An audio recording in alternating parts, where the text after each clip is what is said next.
personne a perdu la vie à Toliara des suites d'une intoxication alimentaire, tandis qu'une autre reste en observation au CHU Béthune. Les cas d'intoxication alimentaire se propagent à Madagascar. Depuis hier, de nombreuses stations-service sont à sec, provoquant de longues files d'attente. Le ministre de l'Énergie et l'OMH assurent que les réserves sont suffisantes, imputant le problème au rythme trop long des transferts. De l'actualité internationale, au moins 11 personnes ont été tuées et plus de 100 blessés mardi dans des bombardements russes dans la région centre-est du pays, selon les autorités ukrainiennes. Kiev dénonçant le message de terreur envoyé par Moscou au moment où les négociations entre les deux camps sont au point mort.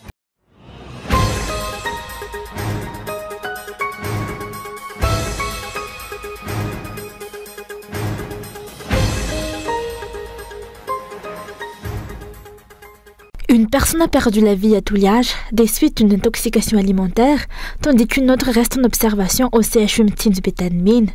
D'après les informations communiquées par l'OMC local, l'intoxication serait liée à la consommation de mortadelle achetée dans un supermarché de la ville.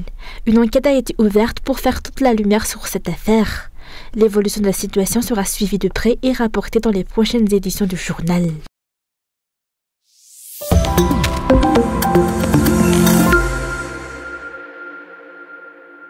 La propagation des intoxications alimentaires continue de s'intensifier à Madagascar.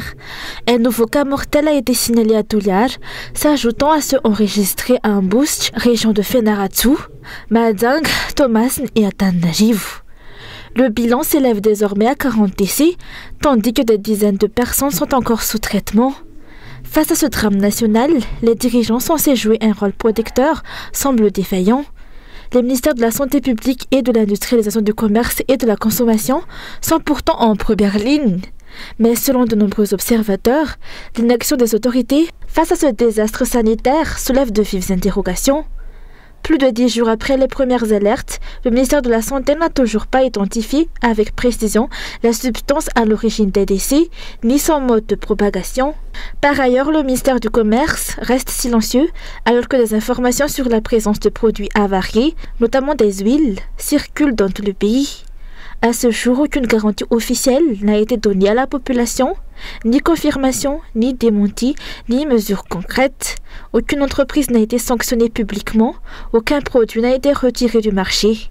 Cette absence de réaction nourrit le sentiment d'abandon et renforce les critiques sur la disparition de l'autorité de l'État. Pour de nombreux politiciens, cette crise sanitaire révèle une profonde faillite du système.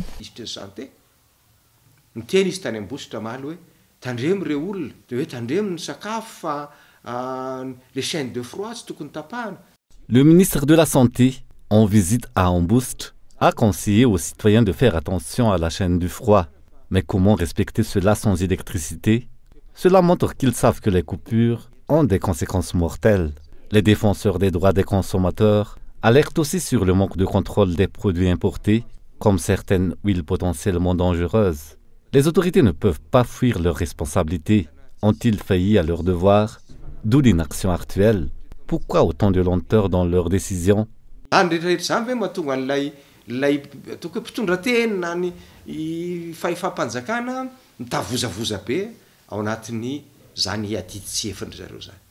Rivera Koutfo a décidé de ne pas assister à la cérémonie officielle du 65e anniversaire du recouvrement de l'indépendance, malgré l'invitation adressée à lui en tant qu'ancien président du Sénat. Un geste fort pour dénoncer la gestion actuelle de la crise.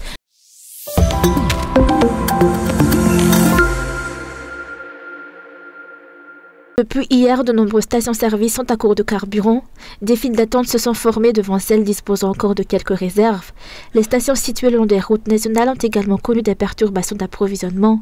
Face à cette situation, le ministre de l'Énergie et des Hydrocarbures, ainsi que les responsables de l'OMH, l'Office malgache des hydrocarbures, ont affirmé aujourd'hui qu'il n'existait aucun problème d'approvisionnement à Madagascar et que les réserves étaient suffisantes. Selon eux, c'est le rythme de transfert qui doit être accéléré. Les réserves de carburant du pays sont suffisantes. Un approvisionnement a eu lieu le 12 juin. L'alimentation du territoire se poursuit sans interruption selon l'organisation convenue avec les compagnies pétrolières privées. C'est le rythme de transfert qui doit être renforcé. Si l'on analyse les déclarations du ministre, la responsabilité de cette perturbation est attribuée uniquement aux compagnies pétrolières privées. Le député Antoine Raderson critique cette position, rappelant qu'Andazuel avait lui-même évoqué l'existence d'un réseau de vol de carburant au sein des entreprises du transport. Où est la responsabilité de l'État qui prétend tout contrôler? S'interroge-t-il. Pour lui, cette crise comme d'autres révèle une négligence manifeste et un refus d'assumer la responsabilité. La gestion des produits de première nécessité, comme le carburant, relève du devoir des dirigeants. Ils n'ont pas à se décharger de leurs responsabilités. C'est justement pour cela qu'il existe un ministère de l'énergie et du commerce. Sur l'axe RN1, par exemple, il n'y avait plus une goutte d'essence jusqu'à Tsirouanoumandide. Cela prouve un grave laxisme à la fois de l'État et des compagnies. Si une société n'assure pas ses obligations, l'État peut en songer. Les dirigeants doivent contrôler, surveiller et évaluer. Quoi qu'ils en disent, la responsabilité leur revient. Malgré les assurances sur la disponibilité des stocks, les conséquences sont visibles, à savoir flambée des prix, interruption de services, tension sur l'électricité. Les observateurs réclament une transparence totale sur les quantités disponibles, station par station, sur le déstockage et sur l'utilisation du fonds routier dans le prix du carburant. Si l'État contrôle vraiment, où sont les chiffres, s'interrogent les observateurs. Pour le député, cette situation confirme l'absence d'une véritable démocratie commerciale dans la gestion du carburant.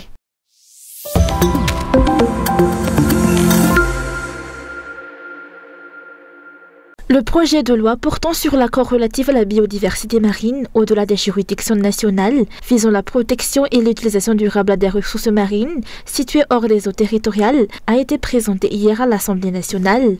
Ce texte entend poser les bases légales pour encadrer la conservation et l'exploitation durable des zones marines.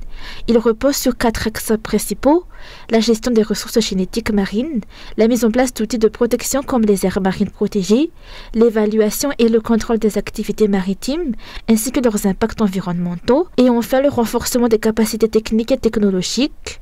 L'objectif est aussi de lutter contre la construction anarchique d'infrastructures et l'exploitation illégale de la biodiversité marine. 15 députés ont voté en faveur du texte.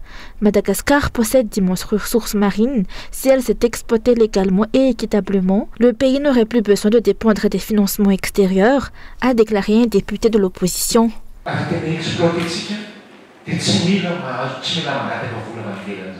Si on exploitait vraiment nos ressources, on ne serait pas obligé de quémander de l'aide étrangère. Il faut revoir la loi de finances, augmenter les budgets du ministère de l'Environnement, mais aussi de l'Agriculture, pour qu'ils puissent développer Madagascar. Nos importations avariées sont aussi à l'origine de nombreux décès.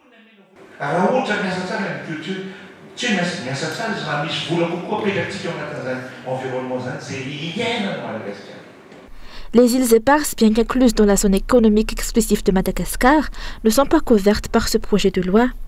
La présidente du groupe parlementaire Fresakin a rappelé que la souveraineté nationale sur ces îles devrait être défendue sans division politique. Elle a souligné la nécessité d'un front uni pour les négociations en cours avec la France et plaidé pour l'implication des députés dans ce dossier.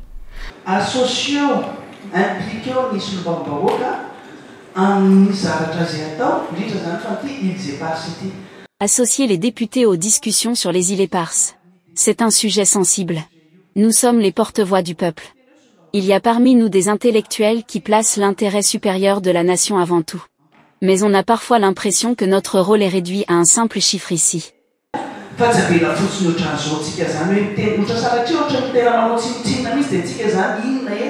À noter que ce projet de loi s'inscrit dans la continuité de la Convention des Nations Unies sur le droit de la mer adoptée en 1982. À ce jour, 137 pays ont signé l'accord biodiversité marine au-delà des juridictions nationales et 51 l'ont ratifié. Il faudra atteindre le seuil de 60 ratifications pour que ce traité international sur la haute mer entre officiellement en vigueur.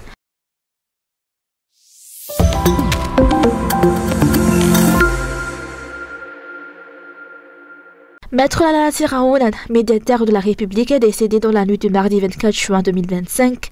Figure éminente du paysage juridique et politique malgache, il était reconnu pour son engagement en faveur de l'état de droit et de la justice. Il avait officiellement pris ses fonctions de médiateur de la République en mai 2021 pour un mandat de 6 ans.